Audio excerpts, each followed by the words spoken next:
Have you got more chance of surviving a life-threatening emergency if you live in the right part of Kent?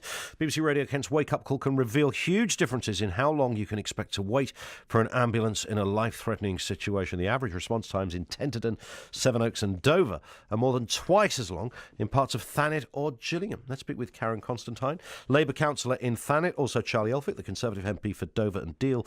The average time it takes to get to his constituency is 10 minutes and 18 seconds compared to Thanet, which is around about 5 minutes. Charlie, morning to you. Morning. What are you making of these figures, first of all? Twice the time of Thanet, not far up the road. Well, what I want to know is why is it that it takes twice as long for an ambulance to turn up in Dover as it does in Thanet? And it seems to me that it does look like it's a problem with the management and the leadership at the Trust, which, of course, is not the first time that we've had problems with the ambulance leadership and the ambulance board. And I think it's really important that we have answers as to why the performance is so inconsistent right next door. And we are talking, of course, emergency Category 1 situation, so life and death, and, of course, minutes can mean lives. Exactly, it absolutely can mean lives, and it's really important. And these are just the average figures. I've actually got specific cases which give me cause for grave concern. I had a gentleman who was recovering from surgery. He experienced heavy bleeding. He was told it would be 1.5 to 2 hours for a wait for an ambulance, and his family and friends had to run around and organise their own transport. And then I had an 88-year-old lady. Her son-in-law said that she was lying on a cold stone floor with 4 broken bones for 2 hours and 35 minutes. So I've taken those cases up with the Ambulance Trust to ask why is it that in those cases it's taken such a very long time. Could it be a bigger problem here, though, Charlie Elphicke? Could this be about a wider NHS problem, a systematic issue with things like ambulances aren't available because they're clogged up waiting outside A&E? Well, that's something your government would have to surely take responsibility of. That's about mismanagement, isn't it? Well, substantial funding has been going into A&E in Kent because there were difficulties, and substantial improvements are now being made. But there has been a problem at the CCAM Trust for some time, and it does come round and re-emerge. And I think it really needs to be much more of a root and branch examination as to what's happening at the Trust and whether they're getting the prioritisation of calls and the management internally right. So are you pointing the finger here, then, at the management of the South East Coast Ambulance Service? Well, I think I need to understand how it can be that an ambulance turns up in Thanet twice as fast as it turns up in Dover. That doesn't seem to me to be a case of ambulances being clogged up at A&E. It's inconsistent performance. Well, stay with us, Charlie. Karen Constantine is a Labour councillor in Thanet. Top of the list, house points all round, Karen, for your neck of the woods. Morning. Well, that's good to hear. Good morning. Yes, no, that's very good to hear that Thanet is okay for Category 1 calls. Obviously, it's always really distressing to hear of other people waiting for Cat 1, and, it's terrible, but it should, we should have a postcode lottery. But I think Charlie's particularly wrong to criticise management when we've got systems failure right across the NHS. I think one of your callers phoned in and said, we've got people calling in because they got mental health difficulties.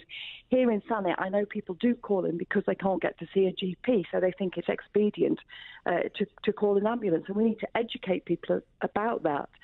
But if you look across the ambulance service throughout the UK, you'll see that there's a staff shortage of ambulance paramedics. It's 1,000 people that we need in the system. And we're also short of ambulances. So routinely what the NHS is doing is spending almost £80 million on private ambulance services, which are not as good as our own in-house NHS services.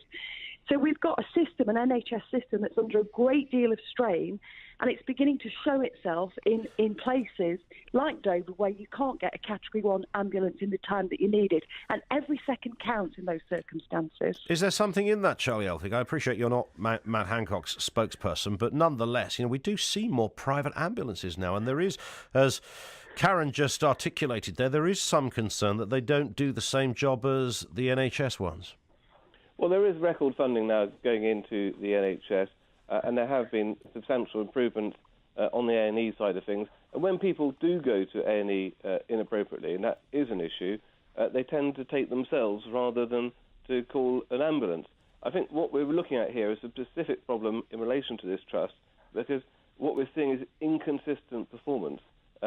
ambulances turn up twice as fast at Thanet rather than they do in Dover. I don't think that's then to do with shortages of ambulances or shortages of drivers. I think it's inconsistent performance and the planning issues, and those need to be addressed.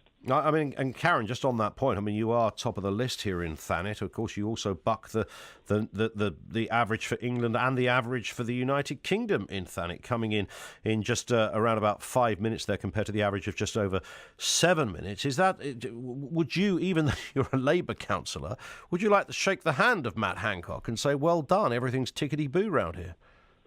Yes, but once he's fixed the staffing issue inside the NHS, and for the ambulance service in particular, I mean, recent surveys inside the ambulance service show that staff are exhausted and demoralised and suffering from burnout. Remember, it's a very difficult job. I mean, not just in terms of, the long hours Sure. that you do. So 14-hour shifts are not unusual.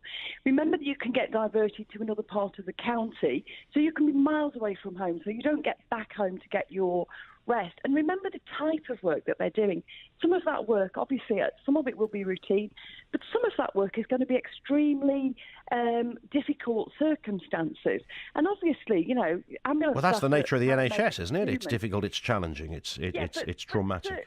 But certain areas, being on an ambulance is a different set of circumstances, say, from being in a hospital. I mean, basically, what the trade unions say about ambulance staff is that they are literally breaking under the strain, and the highest level of sick leave is due to stress. We also know that ambulances the frustration of queuing up at hospitals because the handover target of 30 minutes is busted as well. So you're sort of arguing it's working in spite of as opposed to because of. I'm saying it's working in Thanet. I'm saying it's working at the moment. I think what we need to see is right across Kent is those systems brought into level with each other and then held consistently. And I say to do that, we need more paramedics and we need to invest more in our NHS staff and ambulances. Okay, Karen Constantine, thank you very much indeed.